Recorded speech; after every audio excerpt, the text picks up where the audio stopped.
sa ating lahat mga kapatid na lahat po na nariyan po sa kanilang mga tahanan sa pong mapagpalat mga po sapagkat muli po tayong binigyan ng Diyos sa pong pagkakataon upang muli ay makasamba sa ating Panginoon at tayo po ay mag-aral ng kanyang salita na ating pong tutunghayan ngayon. Kaya nga po mga kapatid, isa pong pagpapala mula sa ating Panginoon dahil po tayo po ay hindi po tayo dinaanan ng bagyo. Hindi po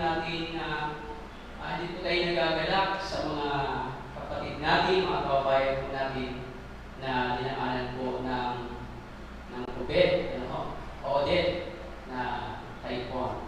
Ngunit salamat sa Diyos sapagkat mabuti ang Panginoon sa ating buhay. Naroon pa rin ang katapatan ng Diyos sa bawat mga Pilipino. Ito po ay napakalakas na bagyo. 270 PPS ang yung bugso niya. At marami po tayo mga kababayan ang nawala ng bahay, nawalaan ng mahal sa buhay.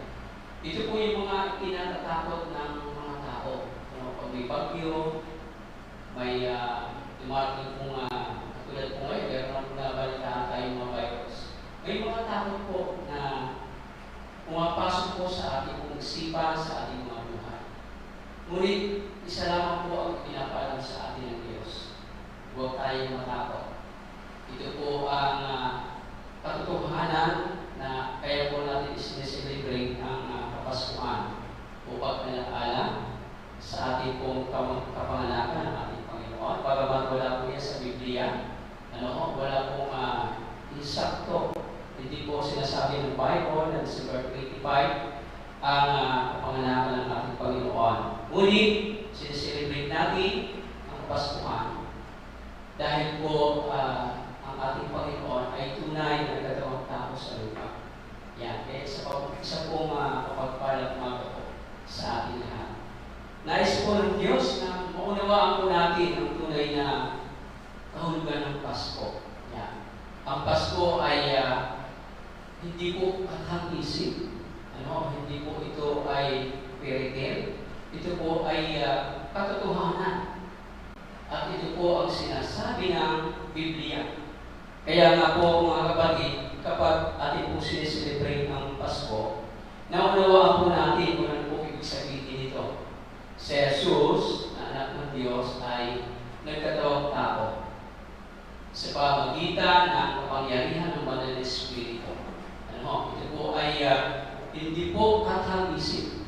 Kaya mga kapatid, kapag ito ay totoo sa ating buhay, at hindi po tayo naglalagay sa ating isipan ng mga katha, o mga pantasya, na sabi ng iba, ang kapanganakan daw ng ating Panginoon ay December 25. Yan po ay pinaguguluhan natin. Ito po ay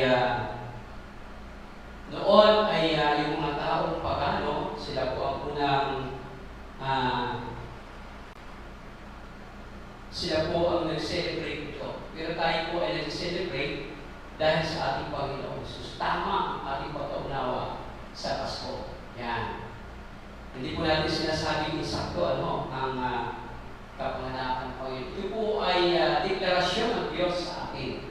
Sabi nga po na dito po sa ating pag-aaral, sa aklat po ng Matthew chapter 1, wala po sa ating PowerPoint. Sabi doon, sabi ni si Matthew, si Matthew po ay isang tax collector.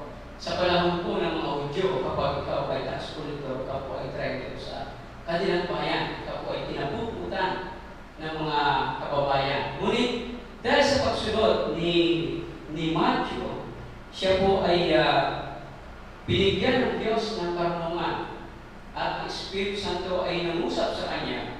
Kaya ito po ay totoong nangyari. Sabi po dito sa aklat ng Matthew chapter 1 verse 1, ito ang talaan ng mga ninuno ni Jesucristo mula sa angkan ni David na mula naman sa lahi ni Abraham. Ito po ay deklarasyon ng Diyos sa atin na nangyari po ito at naganap po ito sa panahon po ni Haring si Gobernador Augusto, lahat ng mga tao ay magpunta sa kanilang mga bayan upang magpatala. Ito po ay nangyari. Kaya po, ang napakahalaga po ng ating maunawaan sa aklat po ni Matthew, na kanya pong dahil sa kanyang pagsunod sa Panginoon, paano ba siya nakilala sa Diyos? Si Kristo mismo ang sumadya sa kanya upang ipakilala ang dakilang paghahari ng Diyos. Kaya nga po sa unang aklat niya, sa unang sulat niya, ito po ang una niyang sinabi sa theology ng ating Panginoon. Talaan ng mga ninuno. Ito po yung nais iparating ng Diyos sa atin na dumating po ang Bisaya o ang ating Kristo, na ibig sabihin po ang Bisaya, ito po ay sacerdote, siya po ang sacerdote, siya po yung prophet, siya po yung King of King, siya po ang kabuuhan. Dahil po ang tao noon hindi pwede magpag-usap sa Diyos, kinakailangan po mayroong prophet, na ito po ang magpag-ugnay sa Diyos para po sabihin sa mga tao o sino man. O ang sacerdote po ay siya po ang tagapamagitan para sa pagsamba sa Diyos. Yung ating mga Pinoon, ang mga alay ay kinakailangan dumaan muna sa mga sacerdote. At yung king, siya po yung mamahala sa pinagkatiwala ng Diyos. Ngayon po, pinapangatawanan o isang kabuuan ng pagkatao ni Kristo. Yan. Kaya nga po mga kapatid, huwag tayong matakot. Dahil po ang Diyos ay tapat na nangako po sa atin. Kaya nga po huwag tayong matakot ng ating pong pamagat. Huwag matakot sa Panginoon. Sa banal, sabi dito, huwag matakot sumunod sa banal na kalooban ng Diyos. Ano po yung banal na kalooban ng Diyos? Ang kalooban ng Diyos, ito po ay dapat mangyari. Dahil ito po ang pangako ng Diyos na ipapanganak. Pangako niya kay Hari David, pangako niya ito sa lahi ni Abraham. Kaya ating babasahin ang aklat ng Matthew chapter 1, babasahin po sa aking salin. Sabi po rito, ito ang naganap ng ipanganak si Jesucristo, si Maria na kanyang ina at si Jose, na nakatakda ng magpakasal, ngunit bago sila makasal, nalaman ni Maria na siya ay nagdadalang tao sa pamagitan ng kapangyarihan ng Espiritu Santo. Subalit, dahil isang tao na si Jose na kanyang makapangasawa, at ayaw nitong malagay sa lubos na kahiyan si Maria. Binalak niyang hiwalayan si Maria ng palihim, 20. Ngunit habang pinag-isipan ito ni Jose, nagpakita sa kanya sa panaginip ang isang anghel ng Panginoon. Sinabi nito sa kanya, Jose, anak ni David, huwag kang matakot, napakasalan si Maria, sapagkat ang sanggol na dinadala niya ay mula sa Espiritu Santo. 21. Magsisilang siya ng isang batang sanggol. Sabi ito, magsisilang siya ng isang batang lalaki, at Jesus ang ipapangalan mo sa sanggol, sapagkat ililigtas niya ang kanyang bayan sa kanilang mga kasalanan. 22. Nagyari nga ang lahat ng ito upang matupad ang sinabi ng Panginoon sa pamamagitan ng propeta.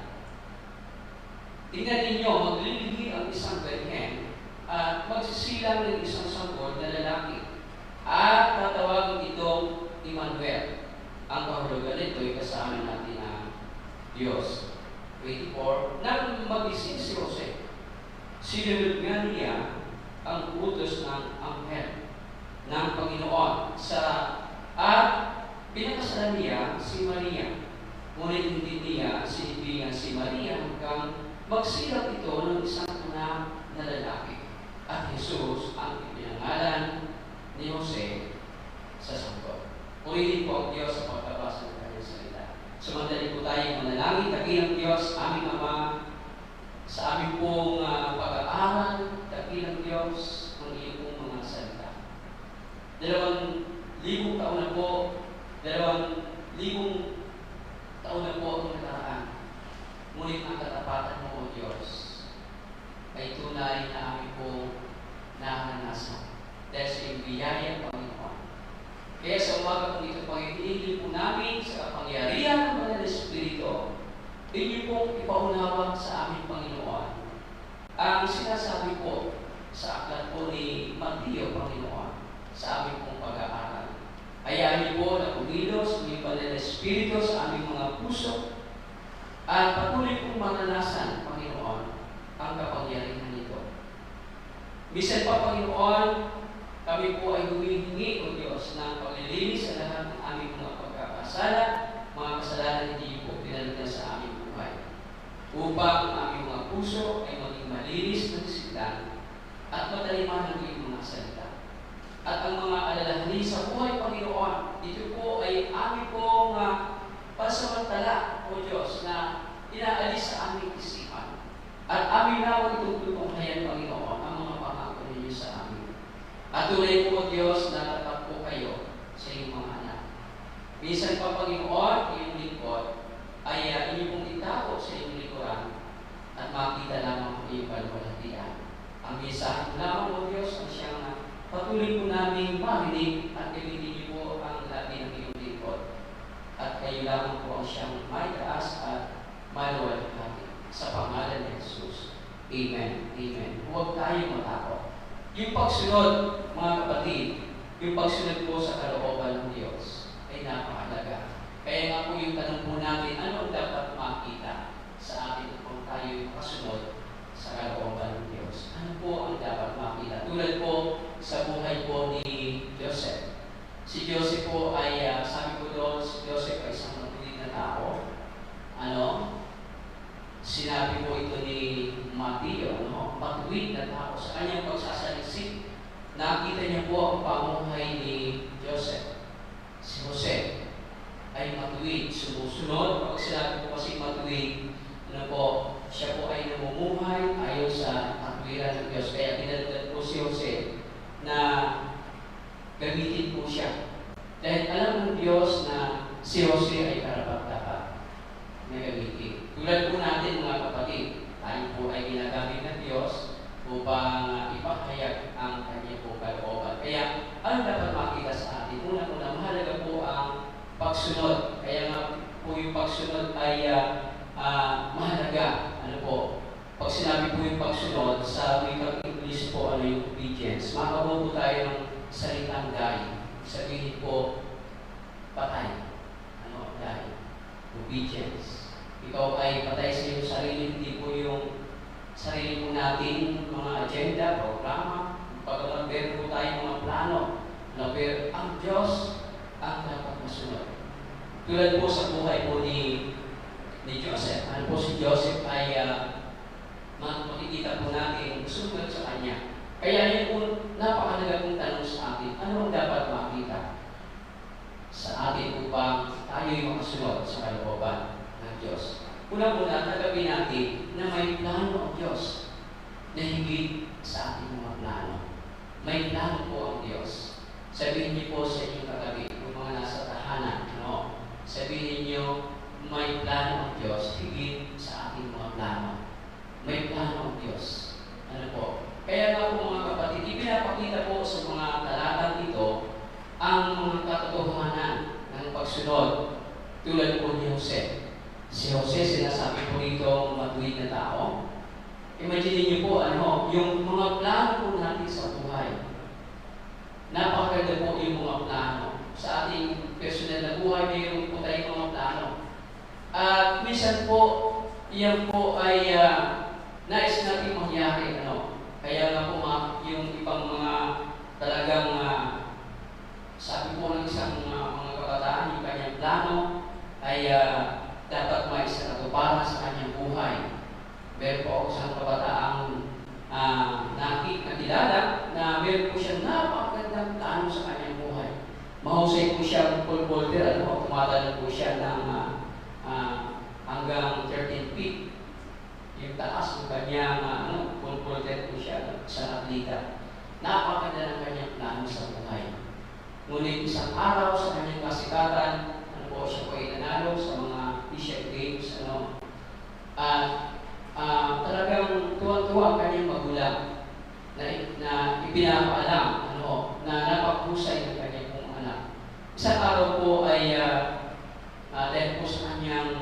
kasikatan, dahil po sa kanya, wala na po siyang kilala mga kaibigan, yung mababang mga kaibigan, hindi niya po pinapansin.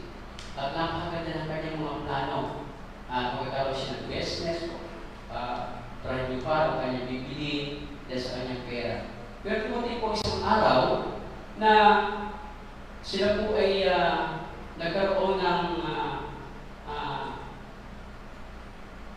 pumunta po sa isang beach na kung saan po nila may enjoy ang kanilang napalalunan. At dahil po sa kanyang mga plano ito, na kanyang pinapaalam sa kanyang mga kaibigan, tuwa-tuwa po mga kaibigan niya, isang araw po, doon sa kanyang pagtalon, sa pool. Ito po ay dagat sa kanyang pagtalon, hindi na po siya lumutang. Isa pong nakalungkot na sabihin sa kanyang mga kaibigan yung kanyang plano. At ito po ay isang saglit na wala kanyang buhay. Minsan mga kapatid sa ating buhay, meron po tayong mga matayong na plano. Pero ano po ang dapat natin gawin? Unang-una, tagapin natin na may plano ang Diyos na higit sa ating plano. May plano ang Diyos. Higit doon sa ating mga plano. Mayroon tayong mga plano, ngunit mayroon higit na plano ang Diyos sa ating mga buhay. Kaya ating pong tuklasin, ano po ang plano ng Diyos sa ating buhay? Una-una, sabi po sa mga talata natin binasa doon sa 18 hanggang 19, ito ang naganap ng ipanganak si Jesucristo. Sabi po dito, si Maria na kanyang ina at si Jose na nakatakda ng pakasal. Magpakasal. Yan. Ito po ay nakatakda na. Ibig sabihin po yung reception ay lahat ng tao ay nakatakda na. Kaya nga yung mga pagsikiro, may mga plano po yan. Na magpakasal. At may mga plano. Ito po si Jose at si Maria, may plano. At marahil ito ay napakaganda. Hindi po sinasabi sa Bible, sa mga talatang ito na talagang nakaprepare na po lahat. Ngunit bago sila makasasabi ito, nagdalang tao si Maria sa pamagitan ng kapangyarihan ng Espiritu. Ano ba ito? Kung sa ating palagay, kung sa ating buhay, mayroon pang plano, napakaganda. Tapos ito ngayon ay nagdadalang tao yung kanyang mapapangasawa. Kaya po, dahil isang matuwid, sabi rito, subalit dahil isang matuwid si Jose na kanyang mapapangasawa at ayaw nito malagay sa kanya si Maria. Binalak niyang iwalayan ito. Alam niyo po ba mga kapatid, kapag nangyari po ito sa buhay ni Maria, ay siya po ay hahatulan ng kamatayan sa pamamagitan ng pagbato. At siya po ay nagkaroon po ng dinadalang tao sa hindi po doon sa lalaki ng kanyang papakasalan. Kaya po, kasalanan po ito. Sa buhay po ni Maria, ay nalalagay po siya sa alanganin. Imagine niyo po kung gaano kabuti ang Diyos sa buhay po ni Jose at sa buhay po ni Maria. Ito po yung katuparan ng lahat ng ipinangako sa atin ng Diyos. Ang Bisaya ay ipapanganak. Kaya nga po, pag binasa po natin ang Isaiah chapter 7 verse 14, ito po yung katuparan ng mga pangako na maglilihi ang isang dalaga. Ito po yung pangako ng Diyos. Napaka-imposible mangyari. Ngunit ito ang pangako ng Diyos, bagamat hindi ito papaniwalaan ng mundo, ito po ang gagawin ng Diyos dahil ipapanganak ang Bisaya. Ganoon ang kanya pong kamangha-manghang plano. Imagine niyo po yung gagamitin niya, si Maria at si Jose. At nasumpungan itong si Jose na matuwid na tao at si Maria po ay isa pong birhin at nakatakdang kasal. May plano ang mag-asawa, ngunit mayroong higit na plano ang Diyos sa buhay nila. Ganun din mga kapatid sa ating buhay. sa ating panahon sa ngayon, meron po tayong mga plano. Kaya nga po, tayo po ay nagpaplano, may planning, sa church, may plano ng pamilya. At napaganda po, ang plano niya. Ngunit meron pa parang hindi doon sa plano ng Diyos. Sa ating buhay, sa ating church. Kaya mga kapatid, tandaan natin sa nais ipakita sa atin ng Diyos. Pangalawa, tandaan natin na may patnubay ang Diyos. Ang Diyos upang masunod ang plano ng Diyos. Tandaan natin, may patnubay ang Diyos upang makasunod sa plano ng Diyos. May plano po ang Panginoon. Hindi natin magagawa. Unang-unang mga kapatid, mayroon po tayong plano sa buhay. At meron din na plano ang Diyos. Pwede ba natin pagsamahin ang plano natin at plano ng Diyos? Yung plano natin pwedeng isama doon sa plano natin at higit doon sa ating mga plano. Dito po si Maria at si Jose ay mayroong plano, pero hinigitan ng Diyos yung plano nila at pinaganda, binigyan ng kulay ng kanilang buhay. Kaya mga kapatid, pakatatandaan po natin, ang Diyos, kapag tayo po'y sumunod sa Kanya, meron pong hindi na plano at tayo po'y papatabayan ng Diyos. Ano po ang nais iparating ng Diyos sa ating buhay? Kinakailangan pong mangyari ang Kanyang plano ng pagkatawag sa atin. Nang tayo itawagin ng Panginoon at ipakilala si Kristo sa ating buhay at ating pong tinanggap, meron po siyang dakilang plano. Kaya nga po mga kapatid, sa ating pong buhay, sa ating personal, hindi ko alam, may patayang plano ng ako ay kabataan pa. Nais kong maging mahusay na engineer, pero hindi po nangyari yun. Dahil may plano ng Diyos sa buhay natin. May plano ng Diyos sa buhay ko, may plano ng Diyos sa buhay ninyo. Siguro kung naging mahusay ako na engineer, baka hindi ko pansinin ng Diyos. Hindi ko siya pansinin. Maaaring yung plano ko ang masunod. At yung mga gusto ko yung masunod. Kaya nais ng Panginoon na ilagay sa isip natin, sa isipan natin, yung kanyang kabilang plano. Nang tawagin po tayo. Tulad mo ni Jose. Si Jose ay maaaring ang kanyang integrity, iniingat niya na huwag siyang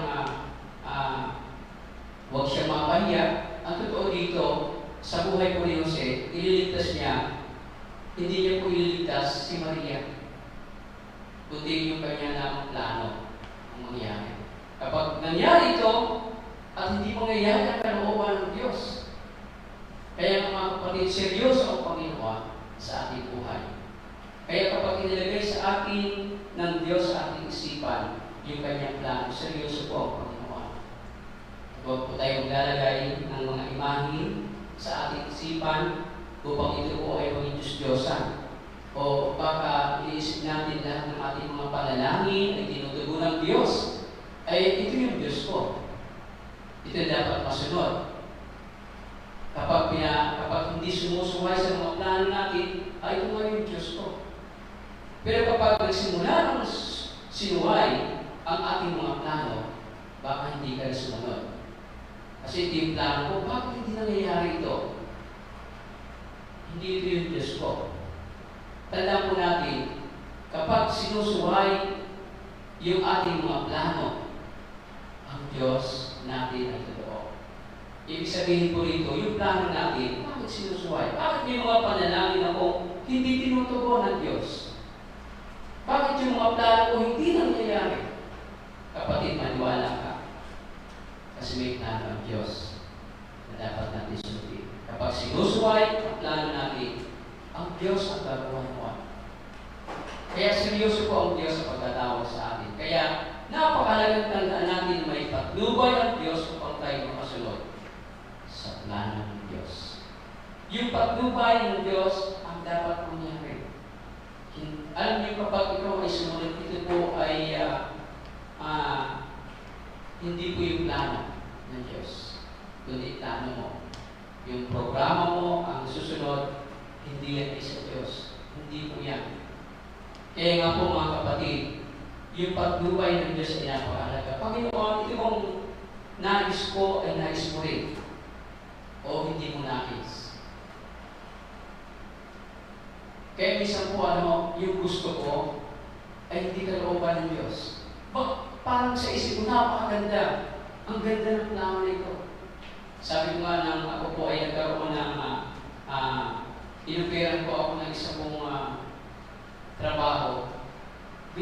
Ina-analyze ko na yung mangyayari. Sabi ko, sigurado makakuha kami ng ganito, makakabili ako ng ganito, magkakaroon ako ng ganito.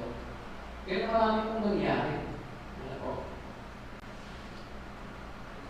Nangihinayang, kahit yung mga kapatid ko nangihinayang ako sa pagbihira, sabi niya, bakit mo yung pinalampas pagkakataon na yun upang kumita ka ng malaki?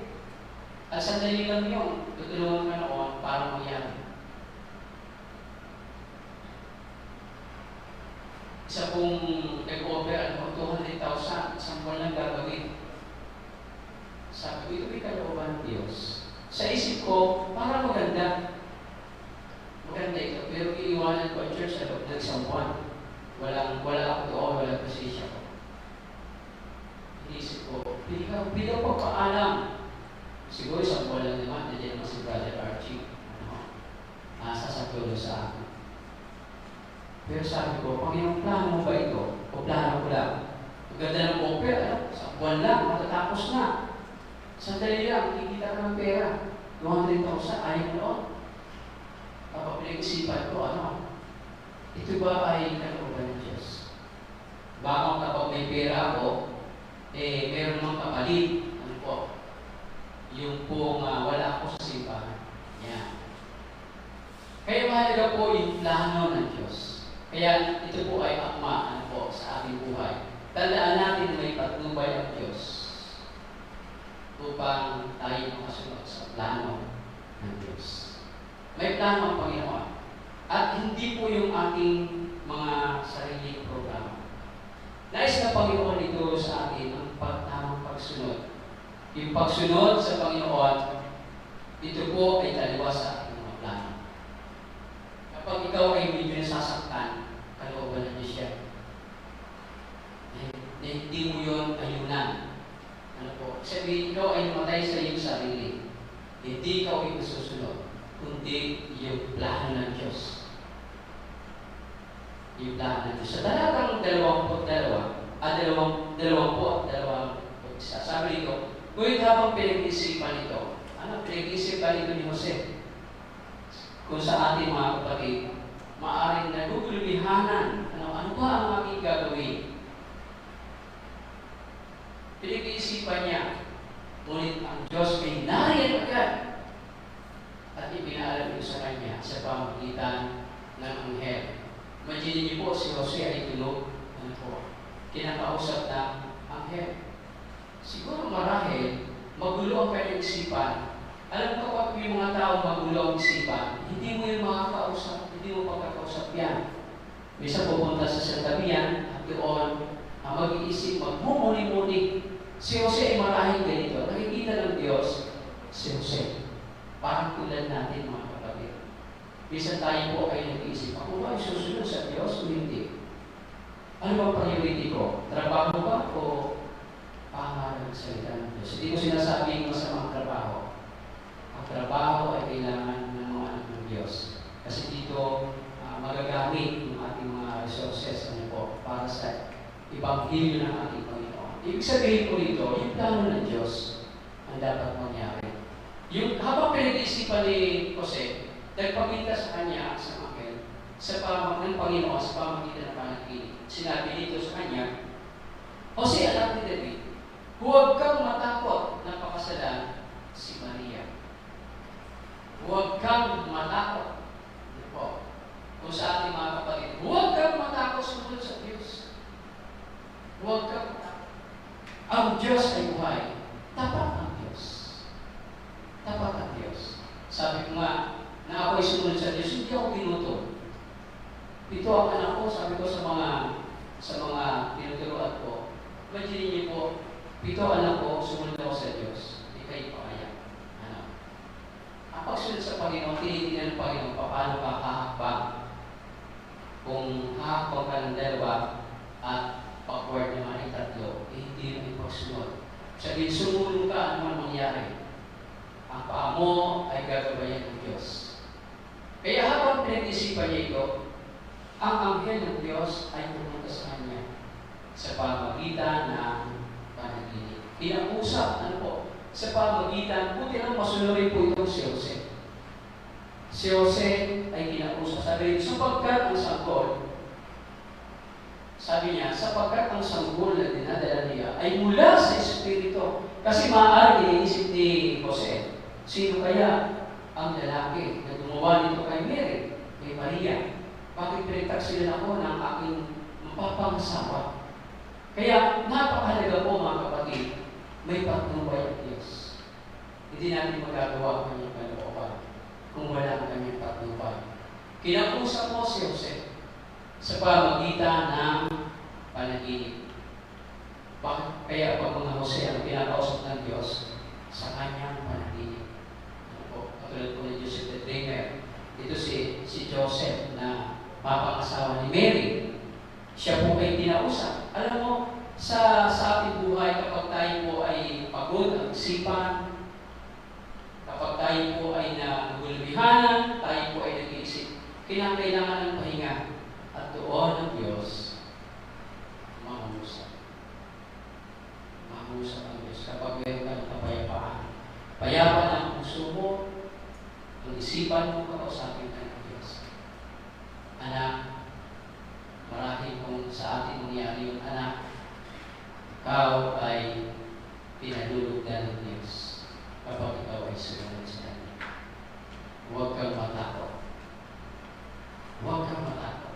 Sa ating mga kapatid, maraming takot. Ano? May takot sa bagyo, may takot sa lindol, may takot sa virus, maraming takot. Ang mundong ito, mga kapatid, ay punong-puno ng takot. Kaya kung wala ang Diyos, kung wala tayo sa pasensya ng Panginoon, ikaw ay matatakot, madadala ka para matakot ka. Pero kapag ikaw ay nasa pasensya ng Diyos, sinusunod mo ang kalooban ng Diyos, wala kang takot. Kaya kapag binasa niyo po ang aklat ng Awit 91, nakikita niyo po yung mga nagtitiwala sa Kanya. Sabi ito, yung mga nagtitiwala sa Kanya, makakaasa sa Kanyang kalinga. At hindi ka matatakot. Ano mang salot ang dumating? Ano mang matinding salot sa akin? Ay hindi ka matatakot. Bakit? Sumusunod ka at nagtitiwala ka sa Panginoon. Higit doon sa mga mangyayari sa mundo ito. Kaya nga, napakahalaga.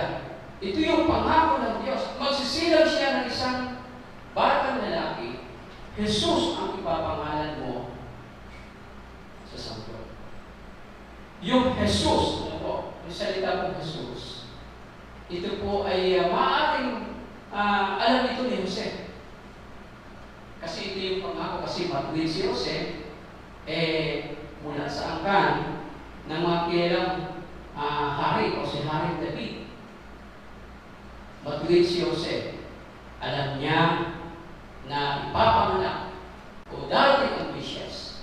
Kaya, pansinin po natin na siya po ay sa kanyang pagkaunawa na ipapanganak ang Jesus. Sabi dito, ipapangalan kung magsisilang siya ng isang batang lalaki, Jesus ipapangalan mo sa sanggol. Sapagkat ililigtas niya ang kanyang bayan sa kanilang mga kasalanan. Si Jose ay nangangailangan din ng kaligtasan. Kasi ito po yung buong bayan. Hindi na po buong bayan, ano po, na nais lamang iparating ng anghel na may tagapagligtas na darating. Ito ang katugunan ng mga pangako ng Diyos. Maaari na tatakot si Jose. Kasi meron pong, imagine niyo po, masamang hari si Herodes ay naroon. At sila po ay sakop ng Roman Empire. Maaari may takot. Pero dahil si Jesus ang ipapanganak, ang ginawa po niya ay kinakailangan matupad. Matupad ito sa pamagitan ng pagsunod. Kaya mga kapatid, yung pangatlo, tuparin natin ang ating pagsunod sa plano ng Diyos. Kinakailangan mangyari ito sa buhay ng kanyang mga anak, sa buhay ng kanyang mga pinili, sa buhay ng kanyang mga iniligtas. Mangyari at matupad at tuparin natin ang plano ng Diyos sa ating buhay. Kaya mga kapatid, mahalaga po matupad ang plano ng Diyos.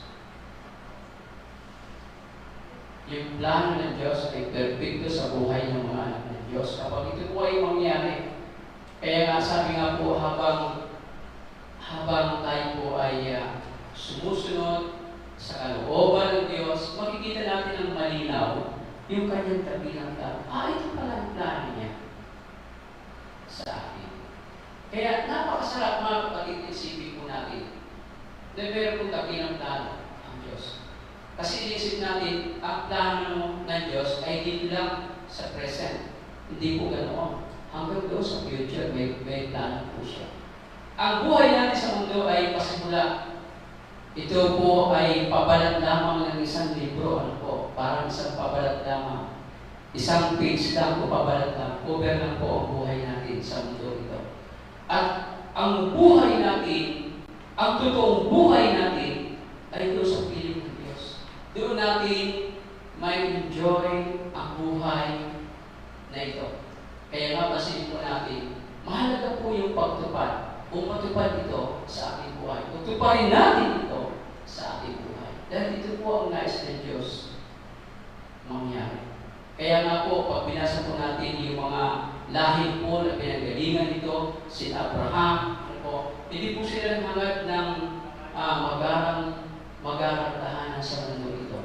Sila po ay nanahan sa simpleng bahay o hindi na bahay. Ang tawag dito ay tent. Yung doon po sila nanirahan ng kanyang mga anak.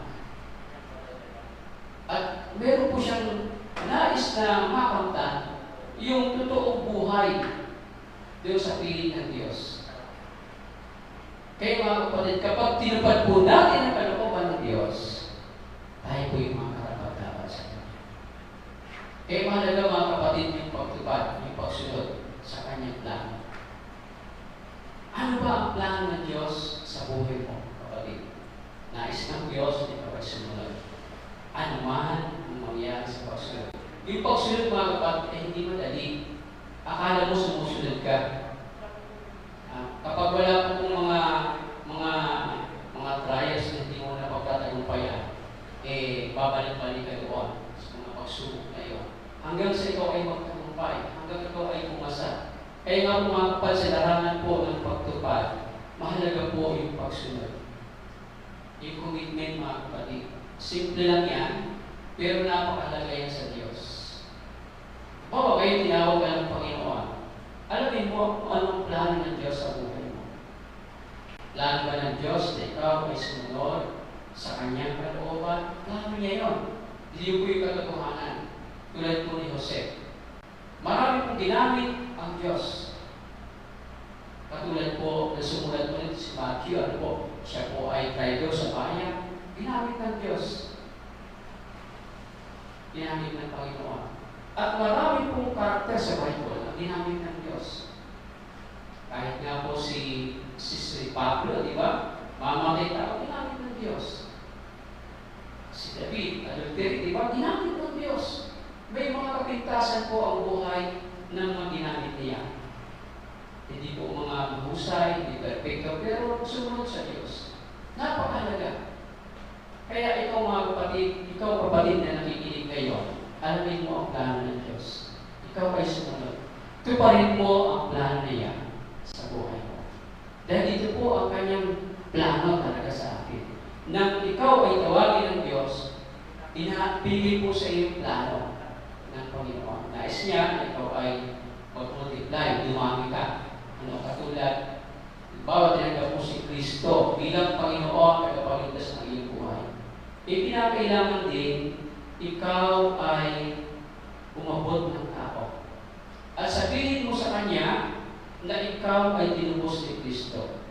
binayaran ng Diyos ang mga kasalanan mo, tanggapin mo siya bilang Panginoon at tagapagligtas. Kasi may plano ang Diyos sa buhay mo. Yun po ang nais ng Panginoon. Umabot ka, simple lang ang gagawin natin. Umabot ka, ito po ay may puso. Yung pag-abot sa Kanya, sa mga tao, na katulad mo rin na nangangailangan ng kaligtasan. Ako ay inabot, may isang taong ginamit sa akin para abutin ako. Napakatyaga niya. Pati paghugas ng plato, ginagawa niya. Hindi ko sinasabi ganun gagawin niyo.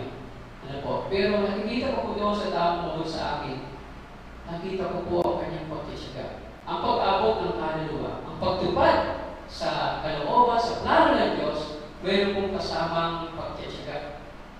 Tiyagain mo siya at makikita niya na ang Diyos na sinasamba mo, kinikilala mo ay buhay. At naroon makikita kapag ikaw ay mayroong connection sa Kanya, at makakunig po ang tao ito sa Diyos. Dalawa na kayo. Ano po? Na mayroong connection sa Panginoon. At makikilala mo ang tunay na kahulugan ng pagsunod. Kaya sa talatang 22 hanggang 25, dito po sinasabi, nangyari ang lahat ng ito upang matupad ang sinabi ng Panginoon sa pamamagitan ng mga propeta. Ito po yung katuparan ng lahat ng ipinangako ng Diyos. Mula doon sa kay Abraham hanggang kay David, ito po yung katuparan. Kaya sabi dito, sa pag-binasa po, kinuha po yan ni Isaias, ay ni Matthew sa chapter 7:14 ng Isaias. Sabi dito, maglilihi ang isang berhen at magpagsisilang ng isang sanggol na lalaki. At tatawagin itong Emmanuel.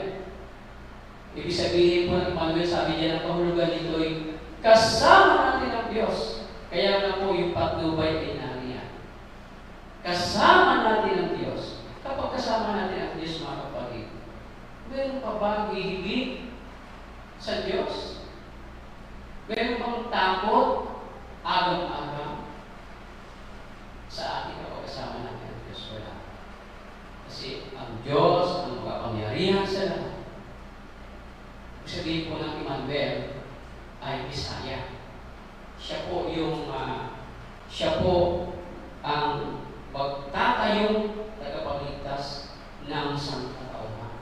Siya yung prophet, siya yung king, siya yung sacerdote.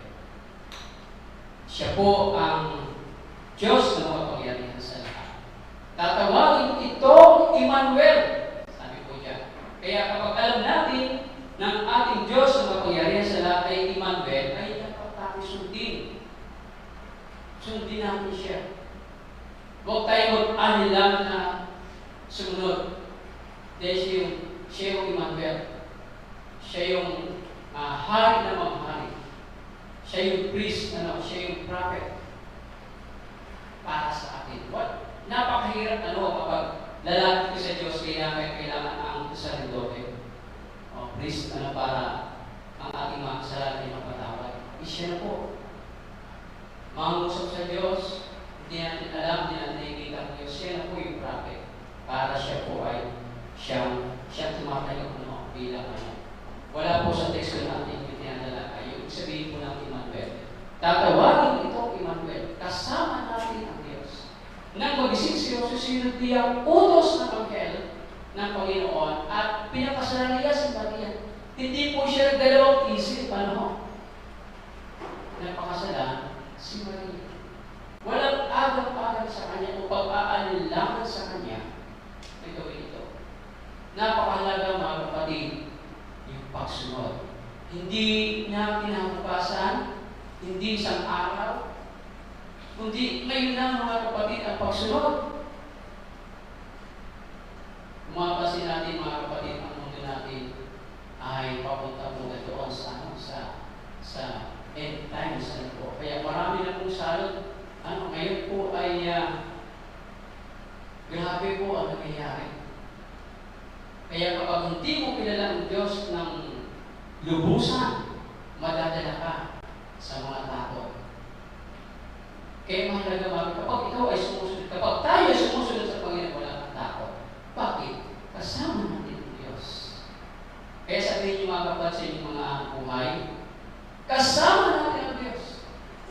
tayong dapat ikatakot. Kapag ito ay totoo sa iyong puso, wala kang takot. Kaya napakahalaga. Kaya nga po, magising tayo sa katotohanan tulad po ni Jose. Siya po ay nagising sa katotohanan. Kaya sa kanyang paggising, sa kanyang pong pagbangon, gumawa ng aksyon. Kaya mahalaga mga kapatid, gumawa ka ng aksyon. Bumangon ka sa mahimpi na pagkakatulog mo. Ikaw ay sumunod sa Diyos. Gumawa ka ng akwa upang makagawa ka, makasunod ka sa kalooban ng Diyos. Bakit? Kasama mo ang Diyos. Nang tagapin mo si Kristo bilang Panginoon, hindi mo lang kasama kundi nanahan sa ating mga puso si Kristo. Kaya ang kahulugan ng Pasko, mga kapatid, ito po yung pagsunod sa kalooban ng Diyos. Maging ang ating Panginoon ay sumunod sa Kanya. Kaya nga, dito makikita natin sa buhay ni Jose ang kanya pong pagpapakita ng tunay na pagsunod sa kanyang kalooban. Kaya pansinin natin, kung tingnan natin ang mga ating pong mga tinatalakay sa ating pong pinag-aaralan. Tanggapin natin muna, tanggapin natin na may plano ang Diyos na higit sa ating plano. Pangalawa, tandaan natin na may patnubay ang Diyos upang masunod ang plano ng Diyos. Pangatlo, tuparin natin ang ating pagsunod sa plano ng Diyos. Tayo po'y manalangin. Dakila ang mahabaging Diyos, aming Ama, Panginoon, salamat po sapagkat kasama ka namin sa aming pong pagsunod, Panginoon. Maaasahan po namin, O Diyos, na kami ay papagtubayan ninyo at wala kaming takot sa aming pong paghakbang, Panginoon, sapagkat nariyan ka.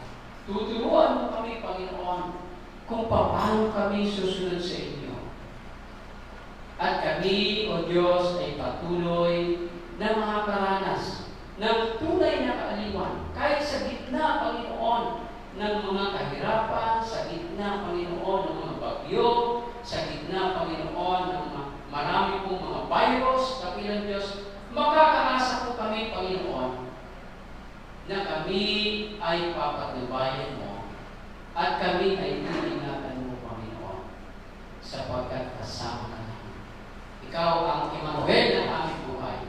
Ikaw ang Messiah. Ikaw ang Kristo na patuloy na magbibigay sa amin ng proteksyon.